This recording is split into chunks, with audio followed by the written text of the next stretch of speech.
దేశం క్లిష్ట పరిస్థితుల్లో ఉన్న సమయంలో ఎన్నికలు జరుగుతున్నాయని, ఇలాంటి సమయంలో ప్రజలు సరైన నిర్ణయం తీసుకోవాలని మంత్రి కోమటిరెడ్డి వెంకటరెడ్డి పిలుపునిచ్చారు. హైదరాబాద్లో జరిగిన మీట్ ది ప్రెస్ లో పాల్గొన్న మంత్రి నల్లధనం తెస్తామని 2 సార్లు ఎన్నికల్లో గెలిచిన మోదీ ఈసారి రాముని జపం చేస్తున్నారని విమర్శలు గుప్పించారు. డిపాజిట్ల కోసమే కేసీఆర్ బస్సు యాత్ర చేస్తున్నారని ఆరోపించిన మంత్రి కేసీఆర్ మాట్లాడే భాషకు ఎన్నికల కమిషన్ 2 రోజులు కాదు శాశ్వతంగా ఆంక్షలు విధించాలన్నారు. 2013లో మోడీ గారు దేశవ్యాప్తంగా ఒకవైపు ముఖ్యమంత్రిగా ఉంటూ భారతదేశాన్ని మొత్తం కూడా మార్చేస్తానంటూ ఆ రోజు 500 బహిరంగ సభల్లో ఉండి ఆయన ప్రధానమంత్రి కావాలని చెప్పి దేశానికి వచ్చేది న్యాయంగా 72 లక్షల కోట్ల బ్లాక్ మనీ బయట దేశాలలో ఉన్నది.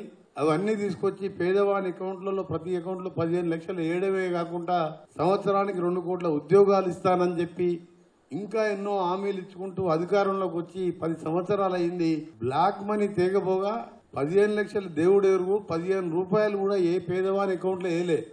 ఇక ఈ బ్లాక్ మనీ ఇవన్నీ పక్కన పెట్టి రాముని పేరు మీద ఎక్కడికి వెళ్ళినా కానీ అంటే రాముని పేరుకి ఓట్లు అడిగే స్టేజ్కి వచ్చిండు. 10 ఏళ్ళు ప్రధానమంత్రి ఉండి ఇలాంటి పాలకులు వస్తే ఎన్నికలు పెట్టకుండా రాజ్యాంగాన్ని మార్చేసుకుంటూ వాళ్ళంతలో వాళ్ళే రాజులుగా కొనసాగుతారు. మళ్ళా రాజ్యాధిక ఎందుకంటే రాజుల కాలంలో వచ్చే విధంగా నడుస్తుంది.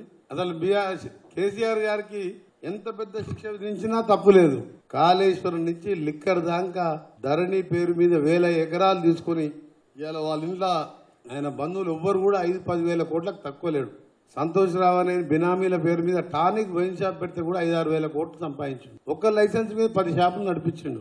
ఒక ఎంఆర్పి రేట్ 10,000 ఉంటే 50,000కి లక్షకు అమ్ముతాడు. అలా ఆ బ్రాండ్లు ఎక్కడకు దొరకవద్దు. మళ్ళా అంటే ఏ స్కామ్ వదిలిపెట్టలే.